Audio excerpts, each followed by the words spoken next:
Ted క్రూస్ అని ఒక senator అండి. ఇతను రిపబ్లికన్ పార్టీకి చెందిన లా మేకర్, అంటే స్వయాన డొనాల్డ్ ట్రంప్ పార్టీ.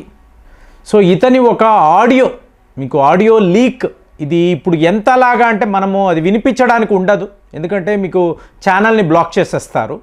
సో అలాంటప్పుడు మీకు లాస్ట్ ఇయర్ 2025లో మీకు డొనాల్డ్ ట్రంప్ అలాగే జేడీ వ్యాన్స్ అన్నప్పుడు వాళ్ళ వైస్ ప్రెసిడెంట్, ఈయన భార్య ఉషా చిలుకూరి అంటారు.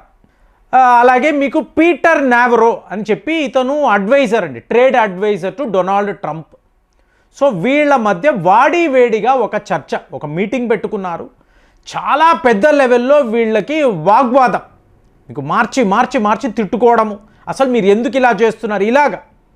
ఫైనల్గా మీకు టెడ్ క్రూస్ ఈయనేమంటున్నారు అంటే, భారత్కి అమెరికాకు మధ్య జరగాల్సిన ఈ ట్రేడ్ డీల్ని ఈ ఎవరు ముగ్గురు, ట్రంప్, జేడీ వ్యాన్స్, పీటర్ నావరో, వీళ్ళు ముగ్గురు కలిసి ఆపుతున్నారు. అందువల్లే జరగడం అంటే ఎప్పుడో మీకు జూలై ఆగస్ట్ ఈ టైంలోనే మీకు ఇండియాకు అమెరికాకు మధ్య ట్రేడ్ ఒప్పందాలు అవ్వాలి కదా, ఎందుకు కావడం లేదు? నాకు అదే చెప్తున్నాను నేను, నాకు ఇది ఒక మిస్టరీలా ఉంది. ఇప్పుడు ఈ ట్రేడ్ డీల్ అయింది అనుకోండి, భారత్కి బెనిఫిట్ కాదు, అమెరికాకు కూడా చాలా బెనిఫిట్ కదా. మీకు మంచి హై క్వాలిటీ వస్తువులు చవక ధరకే దొరుకుతాయి కదండి. మరి అలాంటిది డొనాల్డ్ ట్రంప్ పనిగట్టుకొని ఎందుకు ఆపుతున్నాడు? అమెరికాకు మంచి అన్నప్పుడు ఇతను ఎందుకు అడ్డుపడుతున్నాడు? చాలా మిస్టరీగా ఉంది. కానీ ఎటొచ్చి చూడండి, నిన్న రిపబ్లిక్ డే విషెస్ పంపించారు. ఈ విషెస్లో మీరు చూసారనుకోండి, అంతా అబద్ధాలే. మీకు ఆహా ఓహో అని పొగడము, లోపల కోపము, ద్వేషము. ఇక యూరోప్ యూనియన్తో ఇంత పెద్ద ఒప్పందాలు కదండి, ఒప్పందాలు కాదు. ఇక మీకు షాకింగ్ వార్త ఏమిటి? మీకు యూరోప్ యూనియన్కి సంబంధించిన ఆయుధాలు, యుద్ధ వాహనాలు ఇక్కడ ఈ పెరేడులో పాలు పంచుకోవడం. సో ఇదంతా చూస్తున్నప్పుడు మీకు డొనాల్డ్ ట్రంప్ అతని టీంకి మీకు ఈ ద్వేషం, అంటే దీనికి కారణాలు ఉంటాయి కదా. ఇప్పుడు భారత్తో ట్రేడ్ డీల్ చేసుకోకూడదు అంటే కారణాలు, ఇక్కడ ఏ కారణాలు లేవండి. వీళ్లకు ఇండియన్స్ అంటేనే నచ్చదు. ఇప్పుడు ఎలాగైతే విన్స్టన్ చర్చిల్, మన డబ్బు కావాలి, మన బంగారము, మన భూములు అన్నీ కావాలి, కానీ వీళ్ళు బ్లాక్ కూలీస్, ఈ భారతీయులు అంటేనే ఇలా మాట్లాడతారు. అంటే యూరోపియన్స్ అనే ఆ సుపీరియారిటీ ఫీలింగ్ వీడికుంటే అయిపోయిందా? వీడికుంటే అయిపోతుందండి. సో సరిగ్గా డొనాల్డ్ ట్రంప్లో కూడా ఇలాంటి ఆలోచనే. జస్ట్ ఇండియన్స్, భారతీయులు అంటేనే వీళ్ళకి తెలియని ఒక ద్వేషం అండి. మరి ఇప్పుడున్న పరిస్థితుల్లో మీకు మనం దూసుకుపోతున్నాం కదా. జీడిపిలో మీరు చూసారనుకోండి, ఆ డేటా చూస్తే షాకింగ్గా ఉంది. ఇది మనమేనా? మన దేశంలోనే ఇదంతా జరుగుతుందా? ప్రపంచంలో ఉండే టాప్ మోస్ట్ కంట్రీస్ వీళ్ళందరితో ఫ్రీ ట్రేడ్ ఒప్పందాలు అయిపోతున్నాయండి. మీకు వాళ్ళతో ఎక్కడ లేని వ్యాపార లావాదేవీలు. మీకు యూరోప్ యూనియన్ అంటున్నాము, రష్యా అంటున్నాము, ఇక్కడ యూకే అనండి, ఆస్ట్రేలియా, ఎలాంటి దేశాలు, వీళ్ళందరితో మనకు ఒప్పందాలు. ఇక జపాన్ అంటే విపరీతమైన పెట్టుబడులు భారత్లో. చైనా వాళ్ళైతే పోయిన వీడియోలో మాట్లాడ ఒక మేజర్ క్రైసిస్లో ఉన్నారు. కాబట్టి వాళ్ళు ఆటోమేటిక్గా తెలియని ఒక భయంలో. ఇప్పుడు ఇది ఎలా చెప్పాలి? మీకు రష్యా ప్రాబ్లం అంటే చైనా సొల్యూషన్, చైనా ప్రాబ్లం అంటే భారత్ సొల్యూషన్, అంతే కదండి. మరి ఇప్పుడు భారత్ ఇంత పెద్ద ప్రాబ్లంగా మారింది, ఎవరు సొల్యూషన్ ఇస్తారు? ఎవ్వరు లేరు. పాకిస్తాన్ అడుక్కు తింటున్నాడు, వాడు భిక్షాటన చేస్తున్నాడు. వాడు మనకి ప్రాబ్లం క్రియేట్ చేయడం ఏంటి? ఒట్టి తీవ్రవాదాన్ని పెట్టుకొని ఎంతకాలం రా నువ్వు బతుకుతావు? సో ఇప్పుడు అమెరికాకు ఇదే ప్రాబ్లం. కాబట్టి వాళ్ళు ఏంటంటే మనతో ఇలాంటి ఒక ఒప్పందము అంటే ఇండియాకి ఇంతంత బెనిఫిట్ కదా. ఇప్పుడు నువ్వు చైనా నంబర్ 1 ఎనిమి అన్నావు, మరి చైనా మీద కదా నువ్వు టారిఫ్స్ విధించాలి. అలా చెయ్యకుండా భారత్పై 50% టారిఫ్ ఏంటి? ఇవాళ వద్దు, ఇది మంచిది కాదు, 25% చేసేద్దాము ఏంటి? ఎటువంటి క్లారిటీ లేదు. కాబట్టి టెడ్ క్రూస్ ఇదే అడుగుతున్నారు, భారత్ లాంటి ఇంత పెద్ద దేశముతో మీరు ఎందుకు ఇలాగ ద్వేషాన్ని, ఎందుకు ఇలా శత్రుత్వాన్ని పెంచుకున్నారు? ఏమిటి మీకు కలిగే లాభం? దీనివల్ల నీ బెనిఫిట్ ఏమిటి? ఈయన అడుగుతున్నాడు, వాళ్ళు అలా కాదు, వాళ్ళు మనకి లొంగడం లేదు, మనం చెప్పింది చేయడం లేదు, రష్యా ఆయిల్స్ ఇంకా కొంటూనే ఉన్నారు, ఇది కరెక్ట్ కాదు కదా అంటే ఈయన మళ్ళీ ఆర్గ్యుమెంట్, మరి యూరోప్ యూనియన్లో ఎన్నో దేశాలు కొంటున్నారు కదా, చైనా వాళ్ళు కొంటున్నారు కదా, మరి వాళ్ళ మీద ఎందుకు మీరు శాంక్షన్స్ విధించలేదు, ఎందుకు భారత్నే టార్గెట్ చేస్తున్నారు? జవాబులు లేవు. సో ఈ పరిస్థితుల్లో వీళ్ళు డెలిబరేట్గా అంటే పర్సనైజ్ చేసేసుకున్నారు.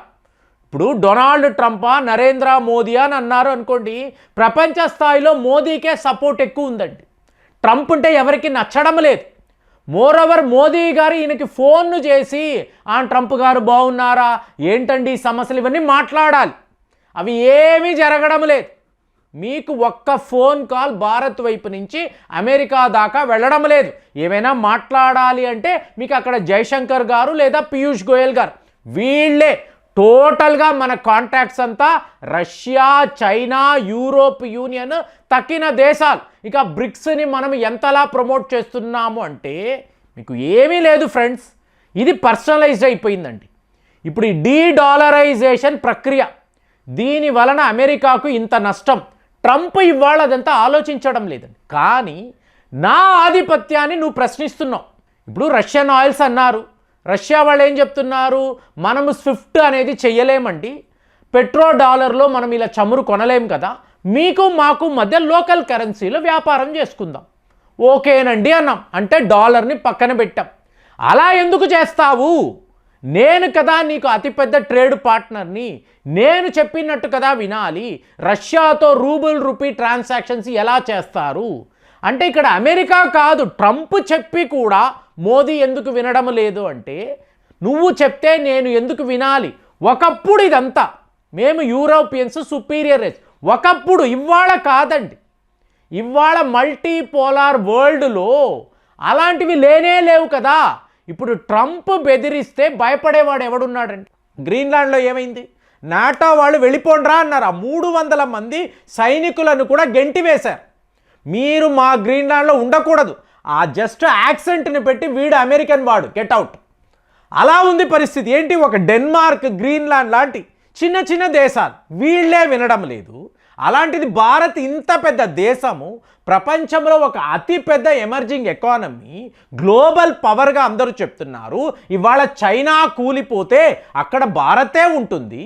వాళ్లతో నువ్వు ఇలాంటి శత్రుత్వాన్ని పెట్టుకొని, ఇలాంటి ఈగోస్ పెట్టుకొని, మోదీ నాకు ఎందుకు కాల్ చెయ్యలేదు అని చెప్పి ఇంత పెద్ద ట్రేడ్ ఒప్పందాన్ని నువ్వు ఆపుతున్నావు అంటే నీ అంత మూర్ఖుడు ఉంటాడా?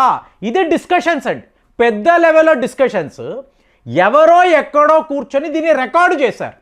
వీళ్ళు మాట్లాడుతున్నదంతా రికార్డు చేశారు. ఎప్పుడు 2025లో రికార్డు చేసి ఇవాళ దాన్ని రిలీజ్ చేశారు. సో ఇప్పుడు టెడ్ క్రూస్ ఈయన ప్రమాదంలో పడ్డాడు. ఎందుకు? ఒక రిపబ్లికన్ పార్టీ లీడర్, ఇతను లీడర్ కూడా కాదు, వాళ్ళ సెనేట్ కామర్స్ కమిటీ దాని యొక్క చీఫ్ ఇతను, అంటే చాలా చాలా ఇంపార్టెంట్ నాయకుడు. కాబట్టి అడిగాడు, ఎందుకురా మీరు ఇలా చేస్తున్నారు, మీరు ముగ్గురు కలిసి ఎందుకు పాడు చేస్తున్నారు అంటే వాళ్ళు చెప్పిన జవాబులు సర్వము రికార్డ్ అయ్యేయండి.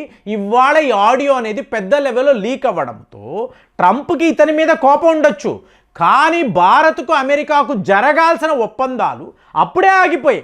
ఇవాళ వీళ్ళు చెప్తున్నట్టు అంతా అయిపోయిందండి, ఫైనలైజ్ చేసేసాము. కానీ ఒకే ఒక కండిషన్, మోదీ గారిని ఇలాగ డొనాల్డ్ ట్రంప్ గారికి ఫోన్ చేయమన్నాను, లూట్నెక్ చెప్తున్నాడు. కానీ ఈయన చెయ్యలేదు. చూడండి ఎంత గర్వమో, ఒకసారి చెయ్యాలి కదా, చేసి థ్యాంక్స్ చెప్పాలి కదా, అది కూడా చెయ్యలేదు. దాంతో మేము ఆపేసాము అని లూట్నిక్ ఒక టీవీ ఛానల్కి ఇచ్చిన ఇంటర్వ్యూలో మాట్లాడాడు. కానీ ఇది ఏంటి వాస్తవం చూడండి, అమెరికా అంటేనే అబద్ధాలు అంటూ ఉంటాము.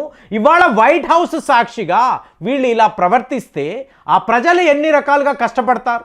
ఏమైనా కొనుక్కోవాలి అంటే ధరలు ఎక్కువ, మీకు ఎక్కడా కూడా లోన్స్ పుట్టడం లేదు, టోటల్ ట్రెజరీ అంతా ఖాళీ అయిపోతుంది. ఇలాగ ఇతను ఎందుకు చేస్తున్నాడు? ఇతనికి వీళ్ళు జేడీ వ్యాన్స్ లాంటి వాళ్ళు సపోర్ట్గా నిలబడి సర్వనాశనము ఎందుకు చేస్తున్నారు? సో ఇదంతా చూసినప్పుడు భారత్కి అమెరికాకు మధ్య ఉండే ఈ ట్రేడ్ డీల్ అనేది వీళ్ళ ముగ్గురి వల్లే ఆగిందన్న పచ్చి నిజాన్ని ఇవాళ ప్రపంచం అర్థం చేసుకుంది. మనం ఇంకా కూడా హై అలర్ట్ అయిపోయాము, ఇదే వాస్తవము. మరి ఈ ఆడియో లీక్కి సంబంధించిన వార్తలు మీరు కూడా విన్నారా? కామెంట్స్లో రాయండి. మళ్ళీ వచ్చే వీడియోలో కలుద్దాం. జై హింద్.